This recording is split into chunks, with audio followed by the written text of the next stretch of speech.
মূল বিষয়। তবে আমি বিষয়টিকে আপনার কাছে এইভাবে উত্থাপন করব যে কেন আপনি সালাত আদায় করবেন বা কেন আমাদেরকে সালাত আদায় করা উচিত, এই দৃষ্টিভঙ্গি থেকে সালাতের কিছু মর্ম আমি আপনার কাছে তুলে ধরি। যেমনটা বলেছি, একজন ব্যক্তি যদি নাজাতের চিন্তা করেন তাহলে তার আমলনামার মাঝে প্রথম দেখতে হবে সে মুসলিম কিনা। আর যখন কোনো ব্যক্তি নিজেকে মুসলিম বলে দাবি করবে তখন তার আমলের ব্যাপার আসবে। আর আমলের মাঝে সর্বপ্রথম এবং প্রধান তাকে যে কাজটিকে প্রাধান্য দিতে হবে সেটা হচ্ছে 5 ওয়াক্ত সালাত। যে সালাত 7 আকাশের উপরে আল্লাহ সুবহানাহু ওয়া তাআলা সরাসরি রাসূলুল্লাহ সাল্লাল্লাহু আলাইহি ওয়াসাল্লামের উপরে ফরজ করেছেন। যদিও প্রথমে 50 ওয়াক্ত সালাতকে ফরজ করা হয়েছিল, এটা আমরা সবাই জানি। তারপরে আল্লাহ সুবহানাহু ওয়া তাআলা আমাদের উপরে অনুগ্রহ করে তা কমিয়ে 5 ওয়াক্তে এনেছেন। কিন্তু যখন এই 5 ওয়াক্ত চূড়ান্ত হয়ে গেল তখন আল্লাহর পক্ষ থেকে ডাক দিয়ে ঘোষণা করে দেওয়া হয়েছে যে আমি যখন কোনো বিষয়ের ফয়সালা করি এটাই চূড়ান্ত, কিন্তু আমি একবার যখন সিদ্ধান্ত নিয়েছি যে তোমাদেরকে 50 ওয়াক্ত সালাত আদায় করতে হবে, তাহলে আমার পক্ষ থেকে এখন কমিয়ে দেওয়া হলো, যেই ব্যক্তি 5 ওয়াক্ত সালাত আদায় করবে আমি আল্লাহ তাকে 50 ওয়াক্তেরই নেকি দান করব। এটা ইমাম বুখারী বিভিন্ন বর্ণনার মধ্যে এনেছেন, মুসলিমে রয়েছে, আবু দাউদে, তিরমিজি, সব প্রায় হাদিসের কিতাবেই রয়েছে যে কোনো ব্যক্তি যদি 5 ওয়াক্ত সালাত আদায় করেন তাহলে আপনি আল্লাহর পক্ষ থেকে 50 ওয়াক্তের নেকি আপনি প্রাপ্য হবেন। উপরন্তু কিয়ামতের মাঠে আমাদের যখন হিসাব নেওয়া হবে তখন প্রত্যেকটা ব্যক্তি তার পাপ এবং তার ক্ষমা পাওয়ার সাবাব নিয়ে যখন ভাববে তখন এটা ফিল করবে এবং আল্লাহর কাছে এটা তামান্না করবে যে দুনিয়াতে যদি 5 ওয়াক্ত সালাত ফরজ না হয়ে বরং 100 ওয়াক্ত ফরজ হতো তাহলেই মনে হয় আমাদের জন্য কল্যাণ ছিল। কারণ কি? কারণ হলো সালাত শুধু নিছক ইবাদত নয়, বরং সালাতকে বলা হয়েছে প্রত্যেক সালাতের মাঝে যে পাপ হবে সে পাপকে মাফ করার সবব। মানে আপনি এখন ওযু করে 2 রাকাত সালাত আদায় করেছেন, সেটা ফরজ হোক, নফল হোক, সুন্নত হোক, এরপরে আবার যখন আপনি সালাত আদায় করবেন তাহলে এই 2 সালাতের মাঝখানে যে ত্রুটি আমাদের হয়ে যায় ওই 2 রাকাত সালাত আপনার এই মাঝখানের পাপগুলোকে মিটিয়ে দেবে। এটা হচ্ছে নামাজের মাহাত্ম্য, এটা হচ্ছে নামাজের সবচেয়ে বড় মহিমা যে আল্লাহ সুবহানাহু ওয়া তাআলা এই নামাজকে আমাদের পাপকে মিটানোর জন্য আমাদেরকে দিয়েছেন। ওযু করলে আমাদের পাপ ঝরে যায়, সালাতের জন্য হেঁটে আসলে আমাদের পাপ ঝরে যায় এবং আমাদের মর্যাদা বৃদ্ধি হয়, এবং যখন কোনো ব্যক্তি সালাত আদায় করে নেয় তখন তার পাপ আমলনামা থেকে ঝরিয়ে দেওয়া হয়। এই মর্মে বেশ কিছু হাদিস রয়েছে। তা আমরা আপনাদের কাছে ধারাবাহিকভাবে সেই বিষয়গুলোকে এক এক করে তুলে ধরি যে আল্লাহ সুবহানাহু ওয়া তাআলা আমাদেরকে শুধু সালাত আদায় করতেই বলেননি, বলা হয়েছে আমরা যেন সালাতকে হেফাজত করি। একজন মুসলিম ব্যক্তি যখন 5 ওয়াক্ত সালাতকে হেফাজত করবেন আপনার মর্যাদা কি হতে পারে, আমি বক্তব্যটা এখান থেকে শুরু করব। কারণ আল্লাহ সুবহানাহু ওয়া তাআলা শুধু আমাদেরকে সালাত পড়তে বলেননি, বলেছেন তোমরা 5 ওয়াক্ত সালাতকে হেফাজত করো।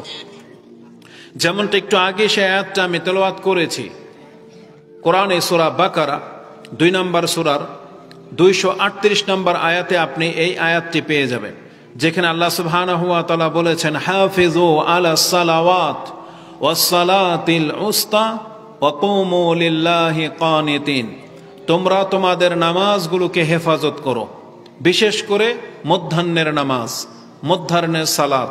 এর তাফসিরে বলা হয়েছে সালাতুল উস্তা মানে হচ্ছে আসরের সালাত, যে তোমরা বিশেষ করে আসরের সালাতকে গুরুত্বের সাথে আদায় করবে।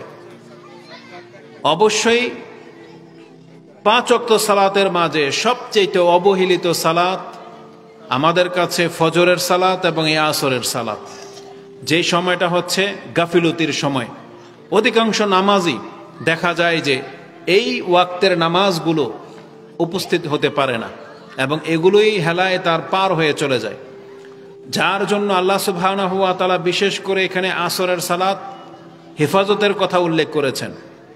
তো আমাদের মূল ফোকাস হচ্ছে 5 ওয়াক্ত সালাত, যে আমাদেরকে বলা হয়েছে আমরা যেন 5 ওয়াক্ত সালাতের হেফাজত করি। এটা প্রত্যেকটা মুমিনের দায়িত্ব। কোরআনে আল্লাহ সুবহানাহু ওয়া তাআলা বলেছেন যে এটা মুমিনদের গুণ, কারণ মুমিনরা নামাজের হেফাজত করে থাকে। কোরআনে আল্লাহ সুবহানাহু ওয়া তাআলা সূরা মুমিনুন, মুমিনদের নামের যে সূরা রয়েছে 23 নম্বর সূরা, তাতে মুমিনদের কিছু গুণ উল্লেখ করা হয়েছে। সেই গুণগুলোর মধ্য থেকে প্রধান যে গুণ তার একটা হলো আল্লাহ সুবহানাহু ওয়া তাআলা বলেন, কদ আফলাহাল মুমিনুন الذين هم في صلاتهم خاشعون। সফল কাম হয়ে যাবে ওই মুমিনরা যারা তাদের নামাজে বিনয়ী। তার মানে তারা শুধু নামাজ আদায়ই করে না, বরং নামাজের মধ্যে তারা অত্যন্ত বিনয়ের সাথে আল্লাহর সামনে দাঁড়ায়। এক তো আল্লাহর সামনে তারা কিভাবে দাঁড়ায়, কানিত মানে স্তব্ধ হয়ে যাবে, সুঠাম হয়ে আল্লাহ সুবহানাহু ওয়া তাআলার সামনে তারা দাঁড়ায়। তাদের কোনো লড়াচড়া থাকে না, তাদের আর কোনো ব্যস্ততা থাকে না। যখন তারা আল্লাহর সামনে দাঁড়ায় মনে হচ্ছে যে এর জন্যই সে সৃষ্টি হয়েছে, এটা সে প্রকাশ করে দেয়।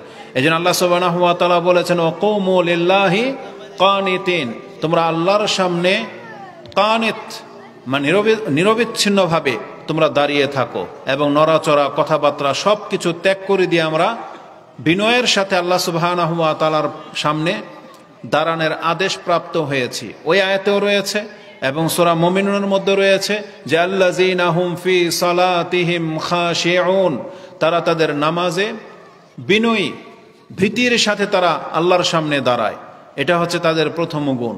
তাদের বেশ কিছু গুণ বর্ণনা করতে করতে আল্লাহ সুবহানাহু ওয়া তাআলা বলেন, ওয়াল্লাযীনা হুম আলা সালাওয়াতিহিম ইউহাফিজুন, তারা হচ্ছে ওই মুমিন যারা সফলকাম হয়ে যাবে, তারা তাদের নামাজগুলোকে হেফাজত করে। তার মানে যারা 5 ওয়াক্ত নামাজের হেফাজত করে এমন মুমিনদেরকে বলা হয়েছে কাদ আফলাহাল মুমিনুন। তাদের জাযা কি? আল্লাহ সুবহানাহু ওয়া তাআলা বলেছেন, উলাইকা হুমুল ওয়ারিসুন আল্লাযীনা ইয়ারিসুনাল ফিরদাউসা হুম ফিহা খালিদুন, তাদেরকে আমি জান্নাতুল ফেরদৌস ওয়ারিস হিসেবে দান করে দিব, সেখানে তারা চিরস্থায়ী বসবাস করবে। আমরা জানি যে এই আয়াত আপনারা হয়তো বহুবার শুনেছেন, কিন্তু একটা সূক্ষ্ম বিচার রয়েছে এখানে যেটা আপনি হয়তো লক্ষ্য করেননি। কোরআনে আল্লাহ সুবহানাহু ওয়া তাআলা এই কথা বলেন নাই যে যারা 5 ওয়াক্ত নামাজের হেফাজত করবে তাদের জাযা আমি জান্নাতুল ফেরদৌস দেব, এটা তাদের জাযা না। বরং আল্লাহ সুবহানাহু ওয়া তাআলা বলেছেন যারা 5 ওয়াক্ত নামাজের হেফাজত করে আমি তাদেরকে জান্নাতুল ফেরদৌস ওয়ারিস হিসেবে দেব। মানে তারা ওয়ারিস হবে, জান্নাতুল ফেরদৌসের ওয়ারিস হবে। বলেন তো দেখি, ব্যক্তির মালিকানা আর ওয়ারিস, ওয়ারিস সূত্রে মালিক হওয়া, এই দুই মালিকের মধ্যে কি পার্থক্য? আপনার ব্যক্তিগত সম্পদ বা আপনি যেটা নিজের কামাই দিয়ে অর্জন করেছেন, এটা হচ্ছে আপনার সম্পদ, যেটা আপনি গড়েছেন। আপনার বাড়ি হোক, প্রপার্টি হোক, জমি জামা, আপনার অর্থকরী ব্যাংক ব্যালেন্স, যেটা আপনার কামাই, আপনার শ্রম দিয়ে আপনি এটাকে জমিয়েছেন, এটা হচ্ছে আপনার সম্পদ। আর যেটা আপনি ওয়ারিস সূত্রে যে বাড়িটা পেয়েছেন, যে জমি পেয়েছেন, যে বিজনেস পেয়েছেন, এটারও মালিক আপনি, কিন্তু এগুলো একটাও আপনার নিজের কামাই না, এটা আপনি নিজে অর্জন করেননি। শুধুমাত্র একটা সম্পর্কের ভিত্তিতে আপনি এই ওয়ারিস সূত্রে এই সম্পদের মালিক হয়ে গেছেন। সে ওয়ারিস সূত্র কি? রক্তের সম্পর্ক, যে আপনি আপনার বাবার থ্রুতে এবং তিনি তার পিতা থেকে এই সম্পত্তি পেয়েছে, যেটা আপনি হকদার হয়ে গেছেন শুধু রক্তের সাথে কানেক্ট থাকার কারণে, সম্পর্ক থাকার কারণে। এটাকে বলা হয় ওয়ারিস। তো আল্লাহ সুবহানাহু ওয়া তাআলা এটা বলেন নাই যে আপনাকে 5 ওয়াক্ত নামাজের বিনিময়ে আল্লাহ জান্নাতুল ফেরদৌস দেবেন, বরং আল্লাহ বলেছেন এটা হচ্ছে নামাজ, তোমাকে আদায় করতেই হবে, তাহলে তুমি জান্নাত পাবে। প্রত্যেকটা 5 ওয়াক্ত নামাজিকে আল্লাহ সুবহানাহু ওয়া তাআলা জান্নাত দেবেন। কিন্তু নামাজের সাথে যদি হেফাজতের সম্পর্ক থাকে, যেমন রক্তের সম্পর্ক থাকার কারণে আপনি বাড়ি গাড়ি পেয়ে যাচ্ছেন, ঠিক নামাজের সাথে যাদের হেফাজতের সম্পর্ক থাকবে এই হেফাজতের সম্পর্ক ওয়ালাদেরকে আল্লাহ বলতেছেন তাদেরকে আমি সাধারণ জান্নাত থেকে জান্নাতুল ফেরদৌসে নিয়ে যাব।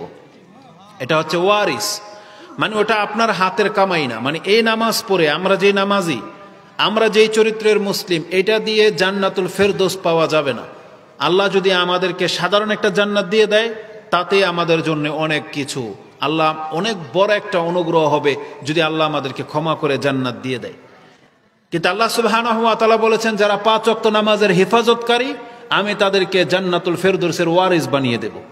এটা এমন একটা চমৎকার কথা যেটা আপনি এর আগে কখনো লক্ষ্য করেননি। এই কথাটা আরো বেশি স্পষ্ট বুঝতে পারবেন যখন একটা হাদিস বলবো।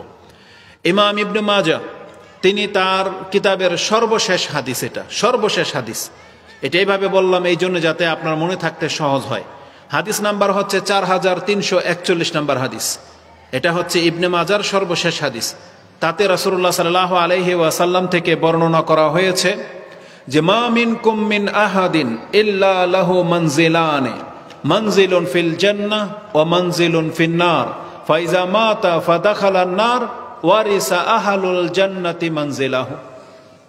রাসূলুল্লাহ সাল্লাল্লাহু আলাইহি ওয়াসাল্লাম বলেছেন, তোমাদের মাঝে এমন কোন ব্যক্তি নাই পৃথিবীতে যার জন্য 2টা জায়গা আল্লাহ প্রস্তুত না রেখেছেন। একটা হচ্ছে মানজিলুন ফিল জান্নাহ ও মানজিলুন ফিন নার, মানে প্রত্যেকের 2টা বাড়ি, এক জান্নাতে রয়েছে, এক জাহান্নামে রয়েছে। এই পৃথিবীর সব মানুষের জন্য রাসূলুল্লাহ সাল্লাল্লাহু আলাইহি ওয়াসাল্লাম বলেন, যাদের বাড়িগুলো জান্নাতে রয়েছে, ফামাতা ফাদাখালান নার, এই ব্যক্তি যদি জাহান্নামী হয়ে মরে, যদি সে জান্নাতের কর্ম না করে, তাহলে তার ওই জান্নাতের বাড়ির থেকে তার নাম কেটে যাবে এবং তাকে জাহান্নামের বাড়িটা স্থায়ী হয়ে যাবে, সেখানে তাকে পাঠিয়ে দেওয়া হবে। এবং ইমাম বুখারী রাহিমাহুল্লাহ তিনি তার কিতাবের মধ্যে এই হাদিস এনেছেন, লা ইয়াদখুলু আহাদুকুম আল জান্নাহ ইল্লা উরিয়া মাকাদাহু মিনান নার লিয়াজদাদা শুকরান। রাসূলুল্লাহ সাল্লাল্লাহু আলাইহি সাল্লাম বলেছেন, তোমাদের কোনো ব্যক্তিকে জান্নাত দেওয়া হবে না ততক্ষণ পর্যন্ত যতক্ষণ পর্যন্ত তোমাকে তোমার জাহান্নামের বাড়িটা দেখানো না হবে। প্রত্যেকটা ব্যক্তিকে আল্লাহ জান্নাতের দরজায় দাঁড় করাবেন এবং বলবেন, দেখো আজকে তোমার সাথে কি করা হচ্ছে। ওই যে জাহান্নামের জায়গাটা দেখতেছো প্রজ্বলিত, এটা ছিল তোমার জায়গা, কিন্তু আমি আল্লাহ অনুগ্রহ করে তোমাকে দুনিয়াতে মুসলিম করেছি, তোমাকে ঈমানের পথে চলার তৌফিক দিয়েছি। তুমি যখন আমার আনুগত্যকে মেনে নিয়েছো, আমি আল্লাহ তোমাকে ওই জাহান্নাম থেকে মুক্ত করে আজকে তোমাকে জান্নাত দিচ্ছি। এই কথা যখন ওকে স্মরণ করিয়ে দেওয়া হবে, লিয়াজদাদু শুকরান, যাতে করে সে আল্লাহর আরো বেশি শুকরিয়া আদায় করতে পারে। তখন সে একজন মানুষকে দেখেন, একজন মানুষকে যদি শাস্তি স্বরূপ ওকে জাহান্নামের কিনারায় নিয়ে আসা হয়, ওকে যদি ধাক্কা দিয়ে ফেলে দেওয়ার মতো করে ধাক্কা দেওয়ার পর যদি ধরে নেওয়া হয়, তখন ও বুঝবে যে এখান থেকে মুক্ত হয়ে যাওয়ার এটার নেয়ামতটা কত বড় ছিল, এখান থেকে মুক্ত হয়ে ফেরার উপকারটা কত বড় ছিল। যে আপনাকে বিপদের মধ্য থেকে বাঁচায়, তখন আপনি সেটা সারা জীবন কৃতজ্ঞতার সাথে স্বীকার করেন যে অমুক ব্যক্তি আমাকে মৃত্যুর মুখ থেকে উদ্ধার করতে সাহায্য করেছিল, তাকে আপনি কিয়ামত পর্যন্ত মনে রাখেন। তো আল্লাহ সুবহানাহু ওয়া তাআলা প্রত্যেকটা ব্যক্তির অন্তরের ঈমানকে বাড়ানোর জন্য তার আসল হাকিকতটা তাকে দেখাবেন, তারপরে তাকে জান্নাত দেবেন। যেমন কোরআনে আল্লাহ সুবহানাহু ওয়া তাআলা আমাদের অবস্থানটাকে আল্লাহ স্মরণ করিয়ে দিয়েছেন। যদি আমরা এতটা নির্বোধ মুসলিম যে আমরা আল্লাহ সুবহানাহু ওয়া তাআলার সেই শুকরিয়াকে কদর করি না, আমরা ভুলে গেছি সেই নিয়ামতকে। আল্লাহ কি বলেছেন, উযকুর নি'মাতাল্লাহি ইন কুনতুম আদাআন ফাআল্লাফা বাইনা কুলুবিকুম ওয়া আসবাহতুম বিনি'মাতিহি ইখওয়ানা ওয়া কুনতুম আলা শাফা হুফরাতিন মিনান নার ফাআনকাযাকুম মিনহা। আল্লাহ সুবহানাহু ওয়া তাআলা বলতেছেন, তোমরা স্মরণ করো আল্লাহর সেই অনুগ্রহকে যে তোমরা একে অপরের শত্রু ছিলা, কিন্তু আমি আল্লাহ তোমাদেরকে ইসলাম দিয়ে সকালবেলা তোমরা একে অপরের ভাই ভাই হয়ে গেলে। ওয়া কুনতুম আলা শাফা হুফরাতিন মিনান নার, আর তোমরা যে অবস্থায় ছিলা ওই অবস্থায় মরে গেলে তোমরা জাহান্নামে চলে যাইতা, কারণ তোমরা আল্লাহকে চিনতে না, তোমরা শিরকে লিপ্ত ছিলা, তোমরা তাওহীদ কি জিনিস বুঝতা না। আমি আল্লাহ কোরআন নাজিল করে দিয়ে তোমাদেরকে জাহান্নামের কিনারা থেকে উদ্ধার করে দিলাম। আল্লাহ স্মরণ করিয়ে দিয়েছেন, যেটা সূরা আলে ইমরানে রয়েছে। তালা কুল্লি হাল আল্লাহ সুবহানাহু ওয়া তাআলা তিনি আমাদের নিয়ামতগুলোকে স্মরণ করিয়ে দিবেন। তো প্রত্যেকের ঠিকানা জান্নাত না হয় জাহান্নামে রয়েছে। তো রাসূলুল্লাহ সাল্লাল্লাহু আলাইহি ওয়াসাল্লাম বলেন, যেই ব্যক্তির জায়গাটা জান্নাতুল ফেরদৌসে রয়েছে, যেমন ধরে নেন বড় বড় স্বৈরাচার যারা পৃথিবীর লিডার, যারা পৃথিবীতে বাদশা ছিল, তাদের প্রত্যেকের জন্য সুউচ্চ জান্নাত আল্লাহ সুবহানাহু ওয়া তাআলা জায়গা প্রস্তুত করে রেখেছেন। এই পৃথিবীতে ফেরাউনকে সাম্রাজ্য কে দিয়েছে বলেন? সাম্রাজ্য ফেরাউনকে কে দিয়েছিল? নাকি ফেরাউন নিজে থেকেই ফেরাউন হয়ে গেছে? সুপ্রিম পাওয়ার এটা আল্লাহ তাকে বানিয়েছে। আজকে America, Australia, German, France, Ukraine, Russia, এদেরকে এই ক্ষমতা কে দিয়েছে? আল্লাহ দিয়েছে। ওরা জন্মসূত্রে এগুলো জন্মের পর থেকে ইনকাম করে রাষ্ট্র বানায় নাই, বরং আল্লাহ সুবহানাহু ওয়া তাআলা ওদেরকে সমৃদ্ধশালী করেছে। তো যেমন দুনিয়াতে আল্লাহ সুবহানাহু ওয়া তাআলা ওদেরকে শান শৌকত দিয়েছেন, ওদের মতো ব্যক্তির জন্য আল্লাহ জান্নাতুল ফেরদৌসেও বাড়ি বানিয়ে রেখেছেন। এটা আল্লাহর অনুগ্রহ। কিন্তু এরা এই জালেমগুলো শিরিক করেছে, কুফরি করেছে, আল্লাহ সুবহানাহু ওয়া তাআলার প্রতি ঈমান আনেনি। তাই আল্লাহ ওদের ওই জান্নাতুল ফেরদৌসের থেকে ওদের নাম কেটে দিয়ে ওদেরকে চিরস্থায়ী জাহান্নামে দিয়ে দিবেন। এখন এই জান্নাতুল ফেরদৌসে যে বাড়িগুলো আছে, যে জায়গাটা আছে, এটা কি করবেন? আল্লাহ ভেঙে দিবেন, নষ্ট করে দিবেন? না। এই কথাটাই আল্লাহ সুবহানাহু ওয়া তাআলা কোরআনে বলেছেন, যারা নামাজের হেফাজত করে, তারা নামাজ পড়ার কারণে যখন নিম্নমানের জান্নাতে থাকবে আর জান্নাতুল ফেরদৌস খালি পড়ে আছে, আল্লাহ বলেছেন নামাজকে হেফাজতের করার কারণে ওই বাড়িগুলো আমি আল্লাহ ওদেরকে ওয়ারিস হিসেবে দান করে দিব। এটা হচ্ছে কোরআন, এই আয়াত এবং এই হাদিসের মর্ম। যেটা বলেছে আপনি ইবনে মাজাতে পেয়ে যাবেন। কারণ রাসূলুল্লাহ সাল্লাল্লাহু আলাইহি ওয়াসাল্লাম ব্যাখ্যা করেছেন যে ইজা মাতা ফাদাখালান নার ফাওয়ারিসা আহলুল জান্নাতি মানজিলাতাহু। তাই আহলুল জান্নাহ মানে জান্নাতীদেরকে সেই মঞ্জিল দিয়ে দেওয়া হবে। এটা কি আল্লাহ কোরআনে বলেছেন, উলাইকা হুমুল ওয়ারিসুন আল্লাযীনা ইয়ারিসুনাল ফিরদাউসা হুম ফিহা খালিদুন। অতএব নামাজ শুধু পড়লেই চলবে না, আপনাকে নামাজের হেফাজত করতে হবে। আর নামাজের হেফাজতকারীরাই ওই জান্নাতুল ফেরদৌসের সেই বাড়িগুলো পেতে পারে। এটা হচ্ছে নামাজের মর্যাদা, নামাজের কদর, যেটা আজকে আমাদের কাছে সবচেয়ে বেশি অবহেলিত হয়ে গেছে। যে ইবাদত আমাদেরকে নাজাত দেবে, সেই ইবাদত আমরা ছেড়ে দিয়ে বসে আছি। যেখানে বলা হচ্ছে নামাজের হেফাজত করতে, আর আপনি নামাজ তো পড়েনি না, বরং নামাজ থেকে আপনি দূরে সরে আছেন। আপনি ফেঁসে যাবেন কিয়ামতের মাঠে। কিয়ামতের মাঠে ফেঁসে যাবেন কিভাবে জানেন? শুরুটা থেকে যদি আমরা শুরু করি, ধরে নেন হাশরের মাঠ। আল্লাহ সুবহানাহু ওয়া তাআলা যখন বিচার শুরু করবেন, প্রথমে আপনাকে জিজ্ঞেস করবে না যে কে মুসলিম, হাত তোলো, তাদেরকে জান্নাত দিয়ে দেওয়া হবে, এভাবে বিচার হবে না। বরং আল্লাহ সুবহানাহু ওয়া তাআলার পক্ষ থেকে প্রথমে হাশরের মাঠ থেকে ইহুদি, নাসারা, খ্রিস্টান, নাস্তিক, মুশরিক এদেরকে আলাদা করে দেওয়া হবে। শুধুমাত্র যারা আল্লাহ সুবহানাহু ওয়া তাআলাতে বিশ্বাসী ছিল, অথবা যারা কোনো মাবুদেই বিশ্বাসী ছিল না, এমনকি আল্লাহর প্রতিও বিশ্বাসী ছিল না, তারা শুধু হাশরের মাঠে বাকি থাকবে। যেমন মুনাফিকরা আল্লাহতেও বিশ্বাসী না, ও কোনো মাবুদেই বিশ্বাসী না। আর হিন্দু, খ্রিস্টান, বৌদ্ধ, নাসারা এরা কোনো না কোনো মাবুদে বিশ্বাসী। এরা হচ্ছে মুশরিক, এরা হচ্ছে কাফের, যারা আল্লাহর প্রতি ঈমান আনেনি। প্রথম আল্লাহর পক্ষ থেকে একজন আহ্বানকারী আহ্বান করে বলবে, মান কানা ইয়াবুদু শাইআন ফালিয়াত্তাবি, দুনিয়াতে যে যার ইবাদত করেছো তাদের সাথে হয়ে যাও। ওয়ায়াতবাউ মান কানা ইয়াবুদু শামসা শামসান ওয়ায়াতবাউ মান কানা ইয়াবুদুল কামারা কামারান ওয়ায়াতবাউ মান কানা ইয়াবুদু তাওয়াগীতা তাওয়াগীতা। রাসূলুল্লাহ সাল্লাল্লাহু আলাইহি ওয়াসাল্লাম বলেছেন, যারা সূর্যের পূজারী ছিল তারা সূর্যের দিকে চলে যাবে, চন্দ্রের পূজারী চন্দ্রের দিকে চলে যাবে। আর তাগুত বলে দিয়ে ওই সমস্ত মাবুদদেরকে উদ্দেশ্য করে দিয়েছেন আল্লাহ, যারা ব্যক্তি এবং বস্তুর পূজারী ছিল। যারা বটগাছের পূজারী বটগাছের দিকে যাবে, যারা আগুনের পূজারী আগুনের দিকে যাবে, যারা রাম, নারায়ণ, দুর্গা, সরস্বতীর পূজারী তারা ওই দিকে যাবে, যারা শাহজালাল, শাহপরান, আটরশি, মাইজ ভান্ডারের পূজারী তারা ওই দিকে যাবে, যারা ঈসা আলাইহিস সালামের পূজারী তারা ঈসা আলাইহিস সালামের দিকে যাবে, ওজায়েরের পূজারী ওজায়েরের দিকে যাবে। যদি কেউ মুহাম্মদ সাল্লাল্লাহু আলাইহি সাল্লামের পূজারী থেকে থাকে, তাহলে সেও মুহাম্মদের সাল্লাল্লাহু আলাইহি সাল্লামের দিকে ছুটবে। এটা একবার নিজাম। পুরো হাশরের মাঠকে খালি করে দেওয়া হবে। শুধুমাত্র আল্লাহর ইবাদত যারা করেছেন তারা শুধু হাশরের মাঠে বাকি থাকবে। আল্লাহ সুবহানাহু ওয়া তাআলা তারপরে আসবেন। এটা ছিল একটা ঘোষণা। ইহুদি নাসারাদেরকে জিজ্ঞাসা করা হবে, মা কুনতুম তা'বুদুন, তোমরা দুনিয়াতে কার ইবাদত করতে? তারা বলবে, কুন্না না'বুদু উযাইর ইবনুল্লাহ। এটা ইহুদিরা বলবে।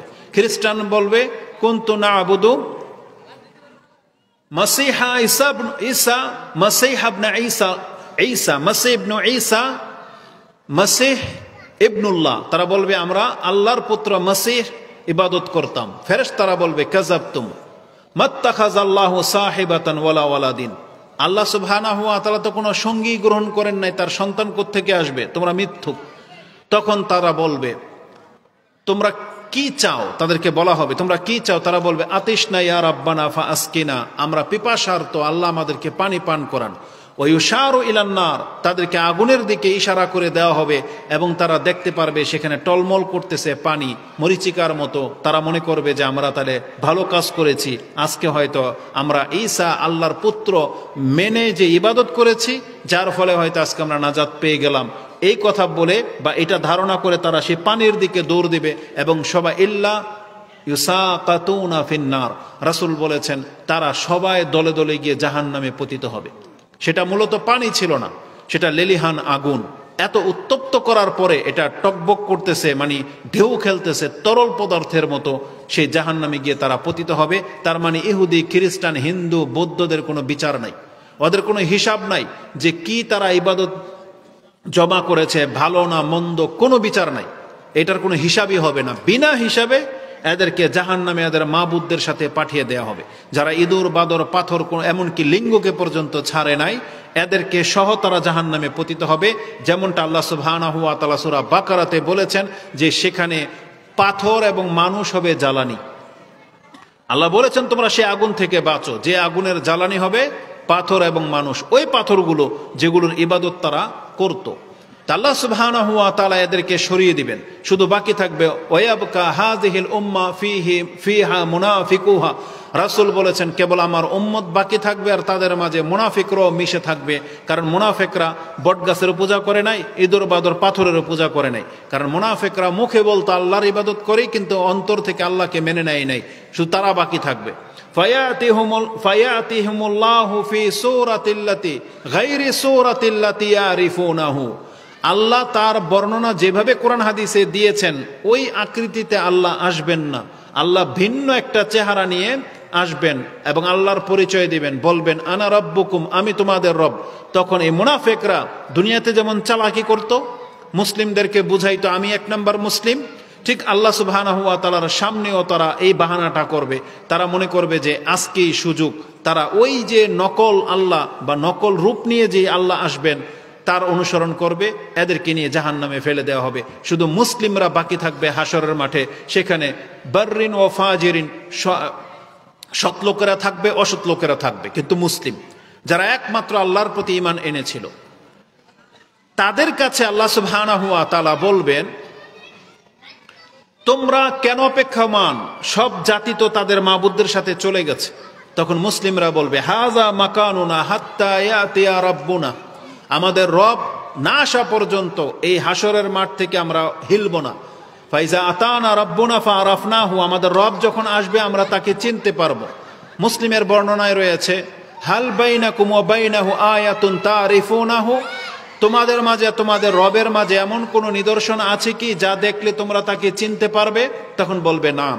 মুসলিমরা বলবে নাম, হতে পারে সেটা নবী, কোন নবী হতে পারে মুহাম্মদ সাল্লাল্লাহু আলাইহি সাল্লাম, অথবা মুমিনরা সবাই বলবে যে হ্যাঁ আমাদের রব আসলে আমরা তাকে চিনতে পারবো। তখন আল্লাহ সুবহানাহু ওয়া তাআলা বলবেন সেই নিদর্শনটা কি? তখন তারা বলবে আস-সাক। কারণ আল্লাহ সুবহানাহু ওয়া তাআলা কোরআনে আমাদেরকে বলেছেন, এই শুনেন, দুইজন যুবক এদিক থেকে ওঠেন আর দুইজন এদিক থেকে, প্রত্যেকটা পোলাপানকে ধরে এর ভিতরে ঢুকাবেন, একটাকেও ছাড়বেন না, প্রত্যেকটা ঢুকান ভিতরে। কারণ আপনি পিতা হয়ে এখানে আপনি বক্তব্য শুনবেন আর বাচ্চাকে দিয়ে দিবেন খেলতামশা করার জন্য, এই জাতি জীবনে কোনোদিন শুধরাবে না। এই জন্য মহিলাদেরকে বলবো তারা তাদের ছোট বাচ্চাদেরকে তাদের সাথে নিয়ে বসুক। আর আপনারা যারা আছেন আপনাদের বাচ্চার খবর নেন কোথায় আছে। এই যে যারা দুই একজন তাদের বাচ্চা নিয়ে বসছে, আপনারা আপনাদের বাচ্চাগুলোকে আপনার সামনে নিয়ে বসান। এটা একবারে নিছক অভদ্রতা।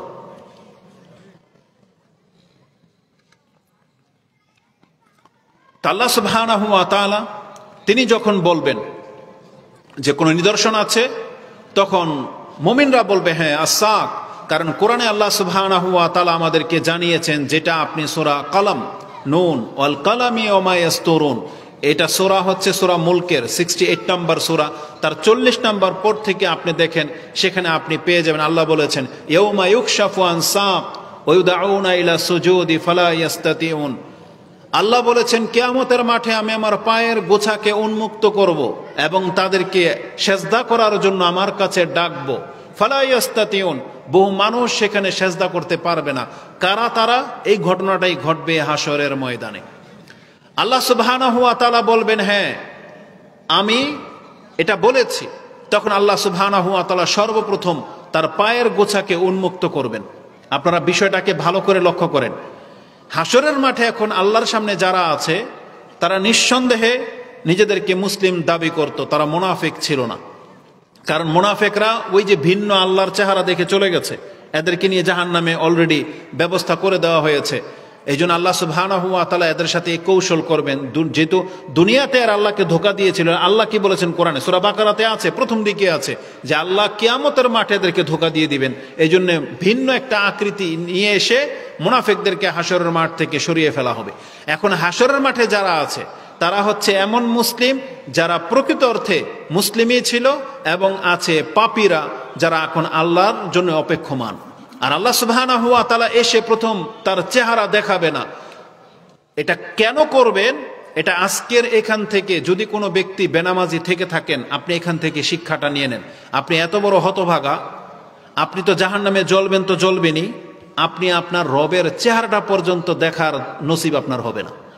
জেনে নেন, যেই আল্লাহ আমাদেরকে সৃষ্টি করেছেন, যেই নিয়ামত, হাসরের মাঠে একবার যদি কেউ আল্লাহকে দেখে নেয়, সে যত বড় পাপী হোক, এই ব্যক্তি জান্নাতে যাবেই যাবে। এটা আমি হাদিস দিয়ে প্রমাণ করে দেখাবো আপনাকে।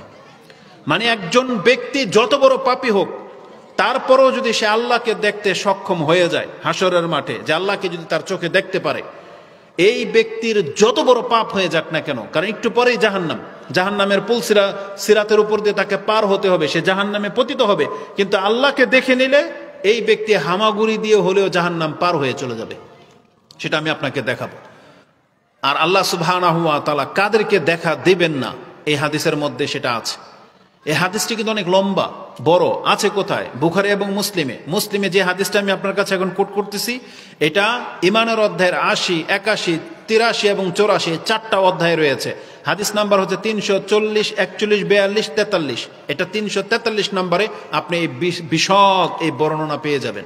তা আল্লাহ সুবহানাহু ওয়া তাআলা হাসরের মাঠে তিনি তার পার গোছা উন্মুক্ত করবেন, ওয়াইদাউনা ইলা সুজুদ, এবং তাদেরকে ডাকবেন যে এবার আমাকে সেজদা করে দেখাও। তোমরা যদি সত্যিকার অর্থে মুসলিম হয়ে থাকো, আমাকে সেজদা করে দেখাও। কিন্তু আল্লাহ সুবহানাহু ওয়া তাআলা সেই তৌফিক দেবেন না যারা দুনিয়াতে সালাত আদায় করেন নাই। বরং এখানে এমন ব্যক্তিদের কথা আছে যারা সালাত আদায় করে না, তাদেরকে আল্লাহ সুবহানাহু ওয়া তাআলা মুসলিম বলে গণ্যই করেন নাই। বরং যারা এমন ব্যক্তি সালাত আদায় করেছে লোক দেখানো, কোনো কিছুর আশায়, কোনো কিছুর ভয়ে, বা কোনো কিছুর ধরেন ভয়ের কথা আছে, লোক দেখানো আছে, আর হচ্ছে লোভ, কোনো কিছুর আশায়, এই তিনটা কথা আছে। যারা কোনো না কোনো ফায়দায় নামাজ আদায় করেছিল, তাদের কথা আছে। কি করবে? রাসূলুল্লাহ সাল্লাল্লাহু আলাইহি ওয়াসাল্লাম বলেছেন, মান কানা ইয়াসজুদু লিল্লাহি মিন তিলকাই নাফসি ইল্লা আযিনাল্লাহু লাহু বিসুজুদ। যারা দুনিয়াতে অন্তর থেকে আল্লাহকে সেজদা করেছিল, তাদের প্রত্যেককে আল্লাহ অনুমতি দেবে যে আজকে আমাকে সেজদা করে দেখাও। তারা প্রত্যেকে সেজদায় লুটিয়ে যাবে। হাসরের মাঠে বিচারটা হিসাব করেন। এখন পর্যন্ত কে মুসলিম না, এটার প্রমাণ চলতেছে, এখন আমলের দিকে যাওয়া হয় নাই। আর আল্লাহ সুবহানাহু ওয়া তাআলা এই ঈমানটাকে কি দিয়ে পরীক্ষা করতেছেন? একটা সেজদার মাধ্যমে। কিসের মাধ্যমে? একটা সেজদার মাধ্যমে। বলা হচ্ছে যে আমাকে সেজদা করো। সেজদা কারা করতে পারবে? রাসূল বলেন না এই কথা যে যেই ব্যক্তি লা ইলাহা ইল্লাল্লাহ বলতে পেরেছিল সে সেজদা করতে পারবে। বলা হয়েছে মান কানা ইয়াসজুদু লিল্লাহি মিন তিলকাই নাফসি, যে তার অন্তর থেকে দুনিয়াতে আল্লাহকে সেজদা করেছিল, সেই ব্যক্তি হাসরের মাঠে আল্লাহর সামনে সেজদা করতে পারবে, এবং তারা লম্বা সেজদায় পড়ে থাকবে। আর যারা লোক দেখানো ওই যে বিভিন্ন ফয়দার সময় সালাত আদায় করেছে, বা এমন কোন মহিলা যে স্বামীর ভয়ে নামাজ পড়ে, বা এমন কোন পুরুষ যে স্ত্রীর ভয়ে নামাজ পড়ে, এমন কোন সন্তান যে হয়তো তার বাবার ভয়ে অথবা টিচারের ভয়ে অথবা বিচারকের কোনো বিচারের ভয়ে অথবা কোনো ওয়ার্কার মালিকের ভয়ে বেশি বেতন পাওয়ার আশায় যারা সালাত আদায় করে, যে ফ্যাক্টরিতে থাকলে সালাত আদায় করে, বাড়িতে আসলে সালাত পড়ে না, যারা দোকানে থাকলে সালাত পড়ে, দোকান থেকে বেরোয় গেলে সালাত পড়ে না, মানে যারা কর্ম করে কিন্তু মালিককে খুশি করার জন্য সালাত আদায় করে, এমন প্রত্যেক ব্যক্তি তারাও চাইবে যে আমিও সেজদা করি। আল্লাহর পা দেখার পরে তারাও সেজদা করতে চাইবে। রাসূল বলেছেন, ওয়ালা ইয়াবকা মান কানা ইয়াসজুদু লিল্লাহ ইয়াসজুদু তিকাআন ওয়া রিয়াআন ইল্লা জাআলাল্লাহু যাহরাহু তাবাকাতান ওয়াহিদা কুল্লামা আরাদা আন ইয়াসজুদা খাররা আলা কাফা। রাসূল বলেছেন, মুমিনদের সাথে যারা লোক দেখানো সালাত আদায় করেছিল, যারা ভয়ে সালাত আদায় করেছিল, তারাও সেজদা করতে চাইবে, কিন্তু আল্লাহ সুবহানাহু ওয়া তাআলা তাদেরকে সেই তৌফিক দেবেন না। জাআলাল্লাহু যাহরাহু তাবাকাতান ওয়াহিদা, তাদের মাথা থেকে পা পর্যন্ত তাদের পুরো কাঠামোটাকে আল্লাহ একটা কাঠের মতো শক্ত করে দিবেন। কুল্লামা আরাদা আন ইয়াসজুদা খাররা আলা কাফা, যখনই চেষ্টা করবে যে আমি সেজদা করতে পারতেছি না কেন, তখনই চিত হয়ে পড়ে যাবে। কি হয়ে যাবে? চিত হয়ে পড়ে যাবে। আমি যদি এখন এই কাঠিটাকে ধাক্কা দিই, এটা কিভাবে পড়বে? এইভাবে পড়ে যাবে না, সোজা হয়ে এইভাবে পড়ে যাবে। তখন আল্লাহ সুবহানাহু ওয়া তাআলার কাছে প্রমাণিত হয়ে যাবে যে কে দুনিয়াতে মুসলিম ছিল আর কে মুসলিম ছিল না, কে আল্লাহ সুবহানাহু ওয়া তাআলার বন্দেগী করেছেন আর কে করেননি। এটা পড়ে যাবে। এই দৃশ্যটা বেশ কিছুক্ষণ আল্লাহর সামনে স্থির থাকবে। আল্লাহ দেখতে পাবেন যে কিছু মানুষ তো সেজদায় পড়ে আছে আর কিছু মানুষ চিত হয়ে পড়ে আছে। আপনি বলেন তো দেখি, দুনিয়ার কোন সময়ের সাথে এটা মিলে যায়? চিন্তা করেন তো একবার ফজরের দৃশ্যটা। ফজরের একটা ওয়াক্ত থাকে, যে ওয়াক্তের মধ্যে আজান হয়, একটা দল আপনি দেখতে পান তারা মসজিদে ঘরে সেজদায় পড়ে আছে, আর ওই সময় আপনি বিছানায় চিত হয়ে আছেন। দেখেন তো মিলে কিনা সেই দৃশ্যটা। আজকে দুনিয়াতে আপনাকে ধরার মতন কেউ নাই, কিন্তু এই দৃশ্যটা আল্লাহ ঘটিয়ে দিবে আল্লাহর সামনে। আপনার ক্ষমতা থাকলে সেখানে আপনি প্রমাণ করে দেখায়েন যে আমি মুসলিম, প্রমাণ করে দেখায়। আপনি চিত হয়ে আল্লাহর সামনে পড়ে থাকবেন, আর এক দল সেজদায় পড়ে থাকবে। রেজাল্ট কি জানেন? ওই যে যারা চিৎপটাং হয়ে পড়ে আছে না, এদের পা ধরে টেনে হাসরের মাঠ থেকে সরিয়ে ফেলা হবে এই সেজদা থাকা অবস্থায়। তারা সেজদায় পড়ে থাকবে, কিন্তু যারা নামাজ আল্লাহর জন্য আদায় করে নাই তাদেরকে হাসরের মাঠ থেকে সরিয়ে ফেলা হবে। এখান থেকে তাদের চ্যাপ্টার ক্লোজ। এখন আর তাদেরকে জিজ্ঞাসা করা হবে না যে তোমার কি ভালো কর্ম আছে না মন্দ আছে, বিচার হবে। তার কোনো বিচারই নেই, এর হিসাব কিতাবই নেই। এটা কাদের সাথে করা হবে? যারা নামাজ তো পড়েছে কিন্তু লোক দেখানো অথবা কোনো কিছুর ভয়ে আল্লাহর জন্য করে নাই, এটা তাদের অবস্থা। আর যারা একেবারেই বেনামাজি, তাদের কোনো চ্যাপ্টারই নেই, তাদের কোনো কথাই আসে না হাদিসে। বুঝে নেন ভাষা। তাহলে যারা কেবলমাত্র দুনিয়াতে আল্লাহকে সেজদা করেছিল, তারা কেবল সেজদা করতে সক্ষম হবে। ওই কথাটাই আল্লাহ কোরআনে রিপিট করেছেন যে তারা সেজদা করতে পারবে না। খাশিয়াতান আবসারুহুম তারহাকুহুম যিল্লা ওয়া কাদ কানু ইউদআউনা ইলা সুজুদি ওয়া হুম সালিমুন। আল্লাহ বলেছেন তারা সুস্থ ছিল, সক্ষম ছিল, তারা নিরাপত্তায় ছিল, তাদেরকে ডাকা হয়েছে নামাজের জন্য, কিন্তু তারা নামাজ পড়তে আসে নাই। সালেম, সালেম মানে বুঝেন পরিপূর্ণ, মানে যার কোনো উযুর নাই। যেই ব্যক্তি সুস্থ, যেই ব্যক্তির বিবেক কাজ করতেছে,